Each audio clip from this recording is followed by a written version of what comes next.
Hello, and welcome to RiverLink's lesson on stormwater and land use. Today we'll be using our interactive stormwater model to look at various different types of land use and developments that you might find within your own community. We'll then get to see how these developments interact with stormwater and the effects that they can have on your neighborhood and your local streams and rivers. Without further ado, let's go ahead and jump right in. Our stormwater model is made up of plastic and acrylic, and has a beautiful little community of tiny monopoly houses dotting the landscape. The river that runs through this community fills up with water from the various types of land uses that we see at the top of the model. For each type of land use that we use, we'll be pouring the same amount of water into the simulation. The first type of land use that we're going to look at is wetlands. Wetlands can be beautiful natural features. These are distinct ecosystems that are flooded by water, either permanently or seasonally, and serve as a great habitat for many creatures. They're also highly absorbent in nature.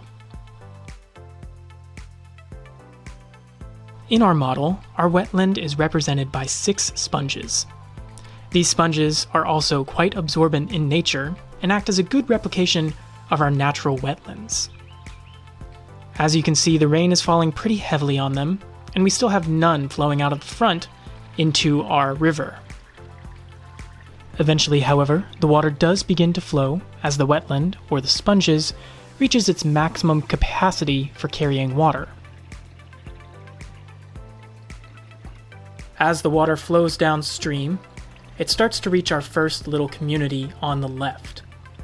These houses are built pretty close to the river, and they're lucky that the wetland has held back so much of the rainwater. It looks like our homes are going to be safe this time from any sort of flooding. However, our upland wetland is now saturated with water and will not be able to hold back nearly as much rainwater during the next storm. If we look at the scale on the side of the model, we see that the water reaches a level of about 5.06. We'll need to keep this number in mind for reference with our later trials using different landforms. As we squeeze out our sponges, we see just how much water our wetland was able to absorb. Next, let's take a look at a much more urban type of land use, parking lots. Parking lots have become essential for our day-to-day lives. However, these spaces are often made using what we call impervious surfaces. These are surfaces such as asphalt or concrete that don't allow water to filter down through them into the soil. Our parking lot here has some Hot Wheels and a lovely shopping mall, and as the rain begins to fall, we see that it goes directly off the parking lot and into our river. There's nothing to absorb it, and nothing to hold that water back. As the water flows downstream, we see it comes on much quicker than it did in our test with the wetland, and it very quickly begins to overtake our homes in our low-lying communities. Unfortunately for these homes, they're pretty light and they get washed right downstream. Our downstream communities are no exception to this flooding. Without anything to hold these rainwaters back, many communities see themselves underwater and facing some pretty big challenges in the near future.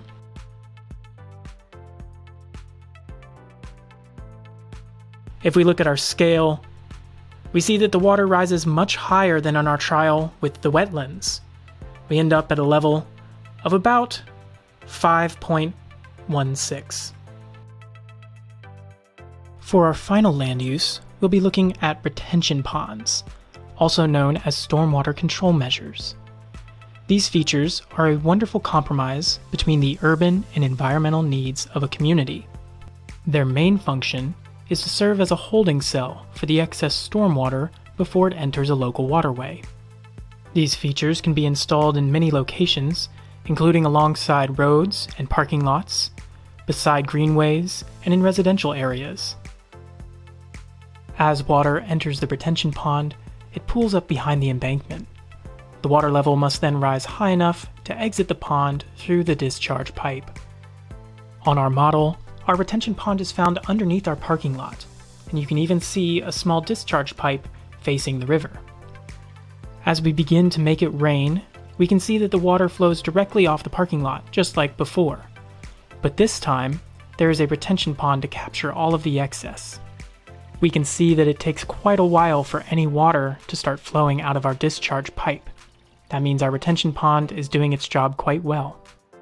As we move downstream, we see a river flow that is much more similar to our wetland flow than the one we saw with our parking lot. Our houses and communities seem to be safe from flooding, thanks to the extra stormwater capacity provided to us by our retention pond. Installing retention ponds and stormwater control measures is one of the main ways that RiverLink works to address stream health within western North Carolina. If we look at our scale one last time, we see that the water rises to only 5.04, even lower than our first trial with the wetlands.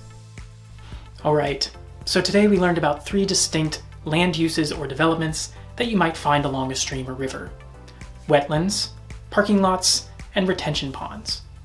We learned that wetlands are not only great at providing habitat for animals, they also soak up a ton of rainwater and prevent damage to our downstream human communities. We learned that the impervious surfaces of our parking lots can lead to an excess of runoff, which can promote downstream flooding in our neighborhoods. And we learned that retention ponds are a great way of controlling our stormwater while still allowing for the existence of our essential functions in an urban environment.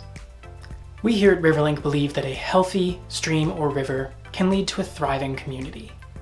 We hope that through this video today you learned something new and will now go forth and help promote healthy stream ecosystems within your own neighborhood. Thank you.